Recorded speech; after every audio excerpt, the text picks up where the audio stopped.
Year 5, welcome to Wednesday's English lesson where we are going to be looking at using connectives. That is the Year 5 skill that we are moving on to this week. So, talk to your partner, talk to yourself, talk to the wall. What do you think you can make connections between? And think about it in the context of English and writing. What things can we make connections between in our writing? Okay. When you're ready, unpause me and I will show you what I think we can use our writing to make connections between. I'm going to show you that in 3, 2, 1. Okay, so a connective is a word or phrase that helps us link ideas, sentences and paragraphs together. They help us to focus on time, cause and effect, comparison or addition. Okay, so it's a really useful thing. Now, the most simple connective that I can think of is and. But I'm not looking for your ands in your writing today or this week. I'm looking for some brilliant Year 5 level connectives. And luckily, we're going to go through some of them now. Okay, so what we're going to do this lesson is I'm going to take you through some connectives. I'm going to show you these basic examples and then add in some extra special spicy connectives for you to use as well. What I want you to do is have a practice at writing a sentence starting with one of our connectives. Now remember, at the start of the sentence it's going to be a capital letter, obviously, but it will be following on. So it will be linking ideas, moving us along in time or emphasizing something. Okay, so the first type of connective is a time-based one, temporal connectives, which means indicating the time or to sequence our ideas. We use this a lot in our instruction writing, firstly, secondly, thirdly. Next, okay, we can also add in some extras. Let me show you these. And then I've got then, meanwhile, and after that. So meanwhile is a really good one if you've got two things going on at the same time. For example, Dr. K was creating Sir Ironsoul. Meanwhile, Carl was staring into his drinks in the depths of despair. It's telling us that two things are happening at the same time, and meanwhile is connecting those.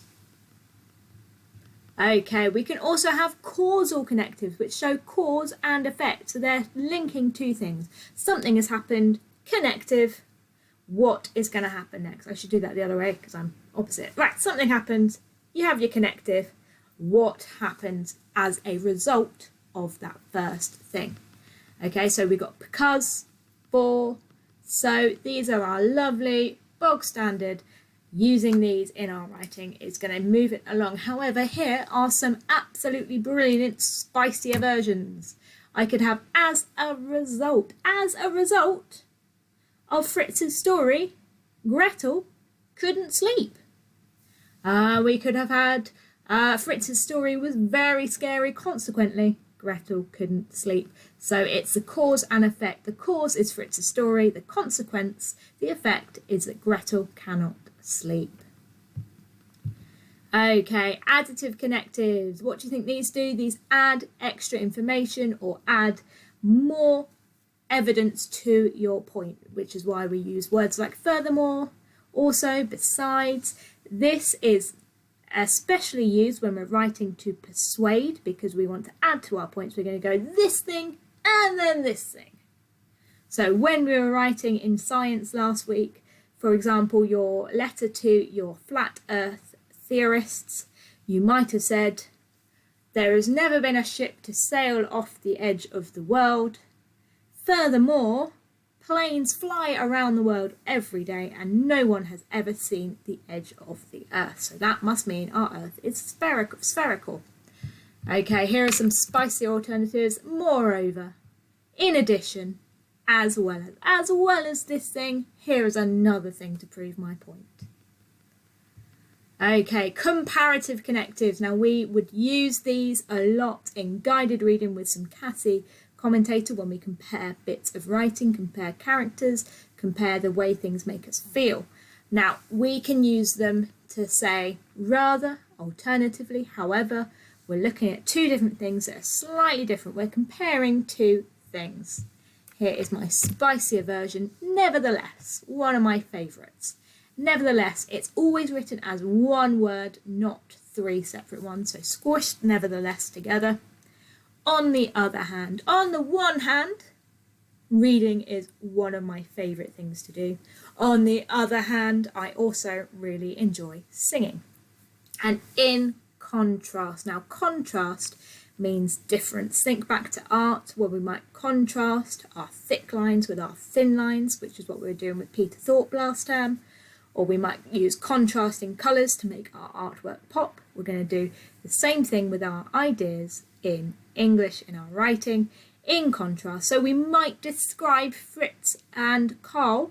We might say Fritz is always positive, he is an optimist. In contrast, Carl is always negative because he is a pessimist. So that's two very different people, and we've used in contrast to compare them. Okay, conditional connectives. These ones are with conditions attached. Reading those terms and conditions, guys. Can you name some conditional connectives? Yes, we can, because they're right here. We've got yet, although, and regardless. So, regardless, even if, that's what that means, regardless of whether or not you want to, you need to do your homework. Okay, the condition of being a student is that you must do homework. So regardless of whether you want to, you need to do your homework. Okay, here are some spicy versions. Unless, even if. So these are different ways in which we can use regardless, although, or yet.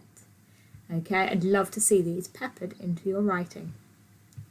Okay, clarifying connectives, to give examples, okay? And to confirm things, to clarify things. So, for example, for this reason, in other words, this is a really good way of repeating your point to make it really clear to your reader what it is you are talking about. And if you're doing it in a fiction context, in your narrative writing, you want to add in extra information. You want to tell your reader exactly how terrifying Dr. Calmenius is. You could say Dr. Calmenius was terrifying. In other words, the villagers had never been as scared before. So that's two ways of saying he's scary, but we're using in other words to connect those. Here are some other examples for you. For instance, this shows that, or this showed that if you're writing in the past tense. All right, guys, remember you've got a word mat to help you out today. Give yourself a challenge of writing an example sentence of each of these types of connectives. Okay, guys, let's move on to a little activity to check how well you are grasping your types of connectives. Okay, so I've got two sentences here. What I want you to think about is which connectives we could use to link these ideas, okay? On the one hand, Dr. Calmenius is terrifying. It would be fascinating to meet him. So the two ideas that we have is that he is terrifying and it would be fascinating to meet him. So how could we connect those up? Think about using your word map. Which word would you put in there? I'm thinking on the one hand, or I could use on the other hand, or I could change it up a bit and use nevertheless. So on the other hand, nevertheless, nevertheless. And if you are eagle-eyed, you will have spotted that I've got a comma here and a comma here, because this is also a fronted adverbial. So you're going to need your comma to partition your sentence up. Okay, so Carl has been very rude.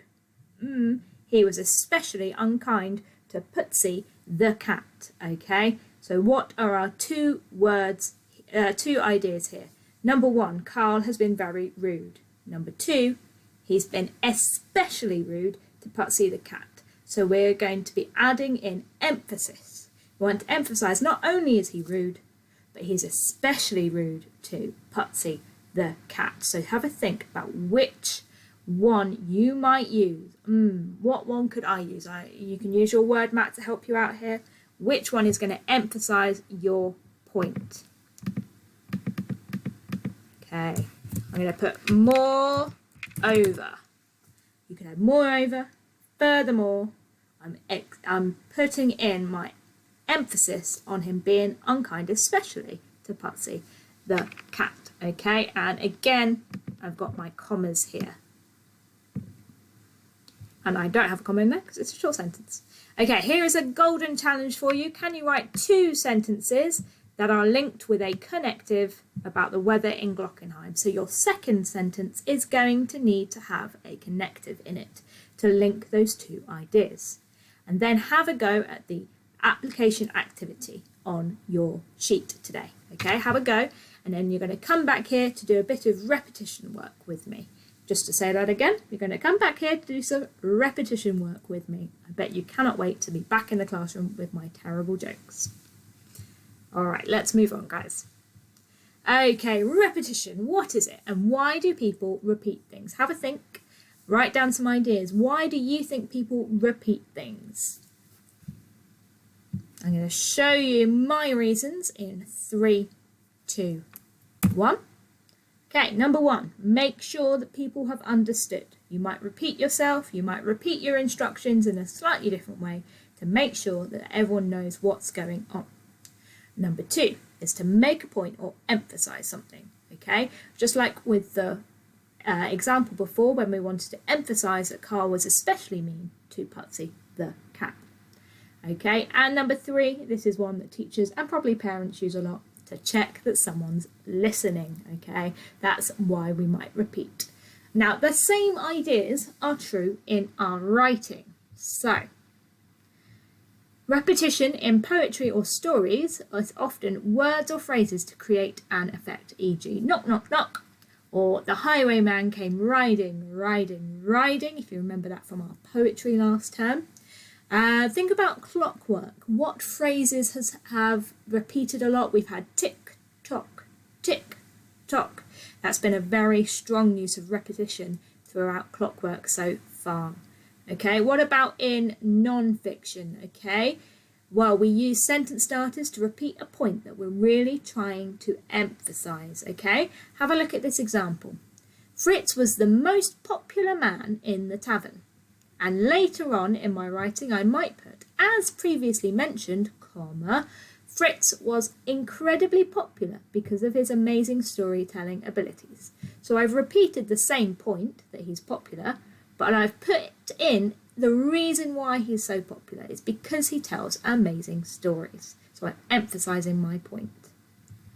Okay, so if we made these points earlier in our writing, how could we make sure that we emphasize our points using repetition later on?